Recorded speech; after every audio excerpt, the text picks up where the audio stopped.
Good morning from the Thoughtful Gardener. I wanted to share with you some of the herbs that are growing in my garden that Peg Plant and I discussed yesterday, as well as show you some of the gardening scraps that I have started this spring, not only for the pollinators, but for myself. So this is a bed that's right near my house. It's south facing, and because of the stone, this bed warms up very quickly, so I can get in some of the early spring vegetables. So I'm going to share with you some that I've started from seed in this garden, so you too can be inspired to get growing, because it is time to get these in the ground. So the first thing you see here are chives. These are some that I purchased last year in bulk from a Amish farmer in Lidditz. I got a huge box of them for about $5 and shared with a friend, and beside it to the left is nip. So I have 4 cats. This is a welcome addition to the garden, but both of these are really important for your early spring pollinators. That's Scout coming to check out the garden. I have lots of helpers in the garden today. And you can see to the left of that some carrot tops. Now all 3 of these are going to provide early flowers for our early spring flyers. Our native bees will start to wake up, as this week we are going to be in the 70s, and that consistent air temperature is enough for them to fly. Here you can see Kent's Beauty Oregano. I saw this growing in a pot in the Atlanta Botanical Garden years ago, and my love affair with this oregano will never be the same. I absolutely love growing it. It has these gorgeous cascading pink flowers. So I let it go to flower, 1, because I think it's beautiful, and 2, because the pollinators just love it. Now these were some peas that overwintered. This bed stays a little warmer than a traditional bed because of the stone, but you can see little pea shoots that are starting to emerge here that I planted in the garden just a few weeks ago. And kale, kohlrabi, and other seeds like radishes are starting to emerge here in the garden that I've planted directly into the soil, and it's such a treat to start to see them come up. My husband loves radishes, so that's going to be an easy sell.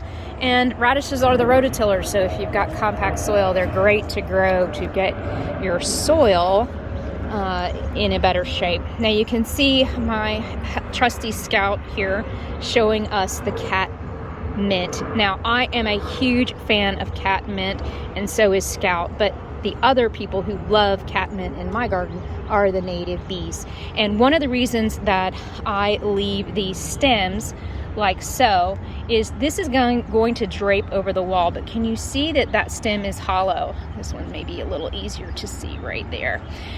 That is going to leave some bee bassinets for the emerging bees that are native. They tend to leave their eggs in these hollow stems.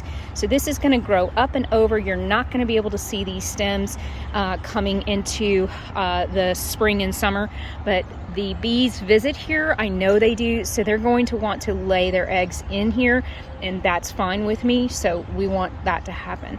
Now I love it too because it starts in early spring with the blue flowers, and blue is the most attractive color to your bees, as well as the cat mint is going to bloom all season. And I talk a lot in my videos about having a symphony of blooms.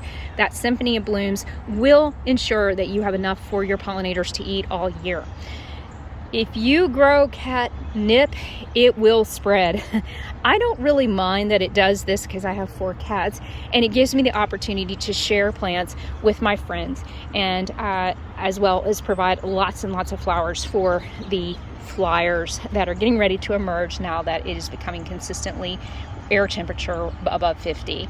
Some more scrap gardening for you here, some spring greens. I just left the tail of the green onion here, and I can cut those and use those in salads, but you can see they're already regrowing. So you don't need a huge budget if you're going to do scrap gardening. You can grow literally from the food that you eat. Just make sure that it's organic if you're going to plant it in your garden.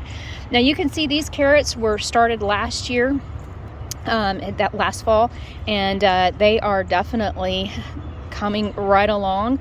So you can always pull the soil back and see how they're doing before you pull them up to check them, and once they've reached a desired size that you like.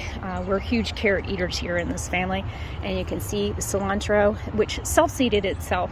Now these should be done in succession planting, so if you're going to grow cilantro and you like cilantro like I do, It definitely has to be cut, and you have to succession plant while in the cool spring. Unfortunately, in the summer it's going to bolt on you. That's okay. You can see that it then will seed, and you'll have more cilantro the next year. This was some garlic that had started to get greens on it, so I just stuck it right in the garden. Again, organic garlic, but great way to scrap garden. You can see how easy it is. That will then grow an entire new bulb. Some more carrots down here, and another scrap garden contender. This was probably one of the most delicious celeries I've ever eaten, an organic celery from my local farmer's market, and I said, you know what, I'm going to plant it in the garden, and you can see it's already growing again, which I'm super excited about. And then a weed. Now, most people would pull this out of their garden. I'm not doing that because it has blue flowers, and we know those bees love blue flowers, and this is called dead nettle. It is a spreader in the lawn. It's very shallow rooted, so you can see that I've removed some extra out of the garden, and I will put it into my wooded area where I don't care if it spreads, because those early flowers really like it. So Lynx and Cookie would like to wish you a very good day, and I hope you guys are growing things already in your spring garden. If you haven't tried it before, give it a shout, and if you need help, we're going to be doing a garden course soon, then I hope you'll join us. Take care and garden thoughtfully.